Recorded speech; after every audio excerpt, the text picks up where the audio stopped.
Good morning. In last class we have seen about if-else statement. If-else statement means if the condition is true, then if block of statement is executed. If the condition is false, then else block of statement is executed. कहने का मतलब अगर condition true होती है तो if के अंदर जो बॉडी होती है वो एग्जीक्यूट होगी, अगर कंडीशन फॉल्स होती है तो एल्स के अंदर जो बॉडी होती है वो एग्जीक्यूट होगी। ठीक है, ये चीज़ हम डिस्कस कर चुके हैं। उससे पहले हमने इफ सिंपल इफ स्टेटमेंट के बारे में पढ़ा था। तो आज तीसरा टाइप है कंडीशनल स्टेटमेंट का, नेस्टेड इफ एल्स स्टेटमेंट। ठीक है, तो आइए देखते हैं क्या होता है नेस्टेड इफ एल्स स्टेटमेंट। देखो, in this nested if else statement one if contains another if else statements.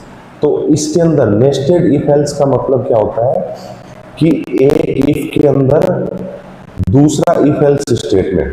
ठीक है, एक इफ स्टेटमेंट क्या कंटेन करता है, दूसरा इफ एल्स स्टेटमेंट को कंटेन करता है। कंटेन करने का मतलब शामिल करना। ठीक है, तो नेस्टिंग का मतलब यही होता है कि एक के अंदर दूसरी चीज होना और मतलब मल्टीपल चीजें होना। ठीक है, क्लियर है ये चीज। देखो, one if contains another if else statement, एक इफ के अंदर another if else statement contain करता है नेस्टेड इफ एल्स स्टेटमेंट। ठीक है, और देखो आगे, और it is possible to use entire if else statement either body of if statement और body of else statement as per program requirements. ठीक है, तो ये भी पॉसिबल है कि इफ जो स्टेटमेंट है उसके अंदर पूरा इफ एल्स स्टेटमेंट आप लिख सकते हो, और जो एल्स होता है, एल्स जो पार्ट है उसके अंदर भी आप पूरा इफ एल्स स्टेटमेंट दे सकते हो। ठीक है, एज पर प्रोग्राम रिक्वायरमेंट्स। ठीक है, जैसे आप प्रोग्राम बनाते हो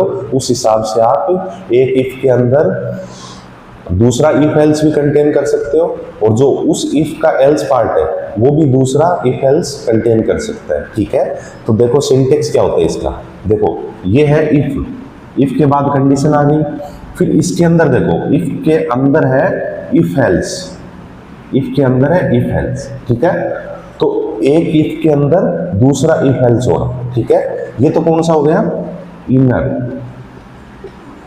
इनर इफ एल्स, और ये होता है आउटर।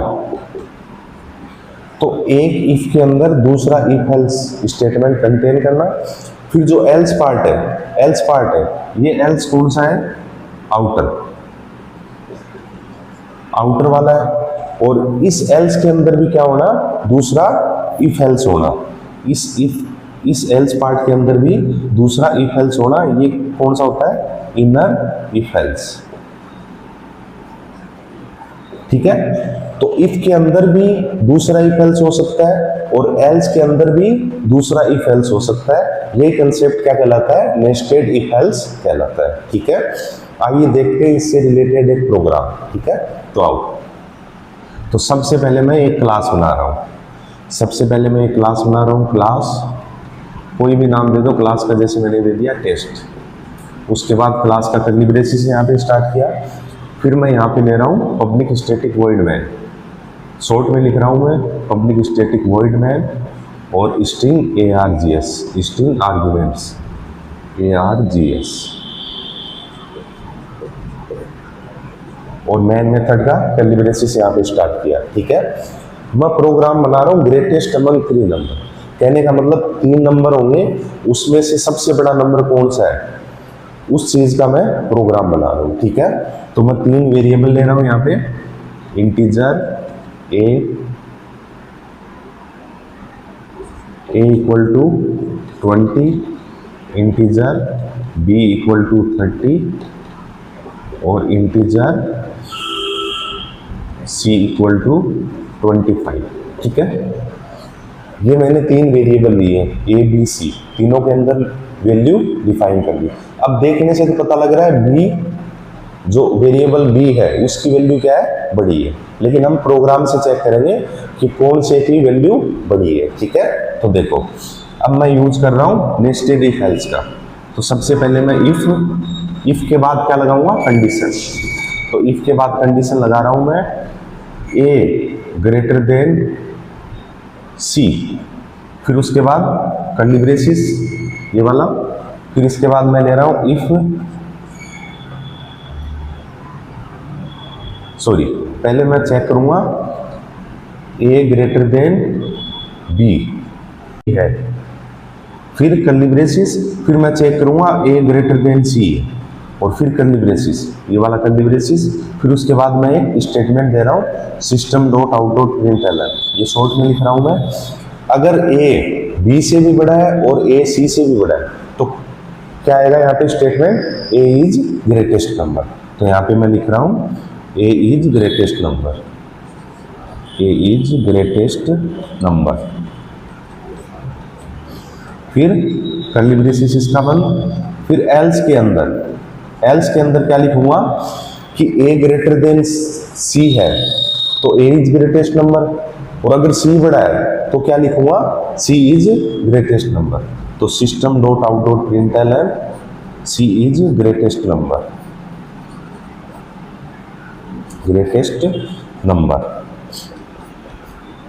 ये बंद कर दिया। और ये जो इफ वाला है ये भी यहाँ पे बंद कर देंगे, इफ का जो कर्ली ब्रेसिस है ये भी यहाँ पे बंद करते हैं। अब आते हैं इसके एल्स पार्ट में, ये वाला काम यहाँ तक खत्म हो गया, फिर एल्स पार्ट में आते हैं। तो एल्स के अंदर क्या देंगे, पहले इफ कंडीशन में दे रहा हूं बी ग्रेटर देन सी है और कर्ली ब्रेसिस, फिर उसके बाद स्टेटमेंट देना है। तो स्टेटमेंट में दे रहा हूं system dot out dot println B is greatest number, B is greatest number, और इफ का कर्ली ब्रेसिस यहाँ पे बंद कर देंगे। फिर एल्स वाले पार्ट में क्या लिखोगे, बी ग्रेटर है तो बी इज ग्रेटेस्ट नंबर, और नहीं है तो सी इज ग्रेटेस्ट नंबर। तो S O P L N system dot out dot println C is greatest number, और ये बंद कर दिया। एल्स का कर्ली ब्रेसिस यहाँ पे बंद कर दिया, और ये वाला जो एल्स का कर्ली ब्रेसिस है वो भी यहाँ पे बंद हो जाएगा। फिर मेन मेथड का जो कर्ली ब्रेसिस है वो भी यहाँ पे बंद हो जाएगा, और क्लास का कर्ली ब्रेसिस है वो भी यहाँ पे बंद हो जाएगा। ठीक है, तो कर्ली ब्रेसिस का आपको विशेष ध्यान रखना है। ठीक है, और ये जो सिंटेक्स है इसके अकॉर्डिंग ही मैंने क्या बना दिया, प्रोग्राम बना दिया। ठीक है, क्लियर है ये चीज। अब देखो इसके अंदर हो क्या रहा है, देखो ए बी सी तीन वैल्यू ले लिया आपने। ठीक है, सबसे पहले चेक करेगा ए ग्रेटर देन बी है क्या। ए में वैल्यू क्या है 20 और बी में वैल्यू क्या है 30। तो ए ग्रेटेस्ट नहीं है, ए बड़ा नहीं है। ठीक है, तो कंडीशन क्या हो रही है, फॉल्स हो रही है। ठीक है, फॉल्स हो रही है तो ये कहाँ जाएगा, इसके अंदर जाएगा। सॉरी, कंडीशन फॉल्स हो रही है तो इफ का जो एल्स पार्ट है, एल्स पार्ट का है ये आउटर इफ है, तो आउटर एल्स पार्ट का है यहाँ पे। तो यहाँ पे चेक करेगा if B greater than C, B की वैल्यू क्या है 30 और ग्रेटर देन सी की वैल्यू क्या है 25। तो ये कंडीशन क्या हो रही है, ट्रू हो रही है। ट्रू हो रही है तो ये वाला स्टेटमेंट क्या हो जाएगा, एग्जीक्यूट हो जाएगा, और यहाँ पे जो आउटपुट आएगा वो क्या आएगा, B is greatest number, B is greatest number. ठीक है, ये आपका क्या आएगा, आउटपुट आएगा। अब मान लो ए बड़ा होता है, यहाँ पे ए बड़ा होता, अगर ए के अंदर मान लो वैल्यू ले रहा हूँ मैं 50, बी के अंदर वैल्यू ले रहा हूँ 30 और सी के अंदर वैल्यू ले रहा हूँ मैं 20, ये होता, तब क्या होता देखो, पहले कंडीशन चेक होती, ए में वैल्यू क्या है 50 ग्रेटर देन बी की वैल्यू क्या है 30। ये कंडीशन क्या हो रही है, ट्रू हो रही है। ट्रू होगी तभी ये इनर ब्लॉक में जाएगा। ट्रू हो रही है तो इनर ब्लॉक में गया, फिर चेक करा ए ग्रेटर देन सी, ए की वैल्यू क्या है 50 और ग्रेटर देन सी की वैल्यू क्या है 20। तो ये कंडीशन भी क्या हो रही है, ट्रू हो रही है। तो ट्रू होने पे ये वाला जो स्टेटमेंट है वो एग्जीक्यूट हो जाएगा, ए इज ए ग्रेटेस्ट नंबर, क्योंकि ए की वैल्यू क्या है 50 है। ठीक है, तो बी का भी देख लिया, ए का भी देख लिया, चलो सी का और देखते हैं। तो मैं यहाँ पे चेंज कर रहा हूँ, सी के अंदर मैं वैल्यू ले लेता हूँ 50 और बी के अंदर वैल्यू ले रहा हूँ मैं 30 और ए के अंदर वैल्यू ले रहा हूँ मैं 20। ठीक है, तो ये मैं चेक कर रहा हूँ। तो सबसे पहले क्या करेंगे, ए ग्रेटर देन बी, ए की वैल्यू क्या 20, बी की वैल्यू क्या 30। ये कंडीशन क्या हो रही है, फॉल्स हो रही है। तो फॉल्स हो रही है तो इनर ब्लॉक के अंदर जाएगा नहीं, एल्स वाले पार्ट में जाएगा। तो ये जो एल्स वाला पार्ट है इसके अंदर आ गया। फिर चेक कर रहा है B greater than C, B की वैल्यू क्या है 30, ग्रेटर देन सी की वैल्यू क्या है 50। ये कंडीशन भी क्या हो रही है, फॉल्स हो रही है, क्योंकि 30 बड़ा नहीं होता 50 से, तो इस वाले ब्लॉक के अंदर भी नहीं जाएगा। फिर इसके एल्स पार्ट में जाएगा और यहाँ पे प्रिंट हो जाएगा सी इज ग्रेटेस्ट नंबर। ठीक है, तो ऐसे आप ग्रेटेस्ट अमंग 3 नंबर का प्रोग्राम बना के उसको चेक कर सकते हो। ठीक है, तो ये था नेस्टेड इफ एल्स स्टेटमेंट के बारे में। नेक्स्ट टॉपिक हम नेक्स्ट क्लास में डिस्कस करेंगे। Thank you.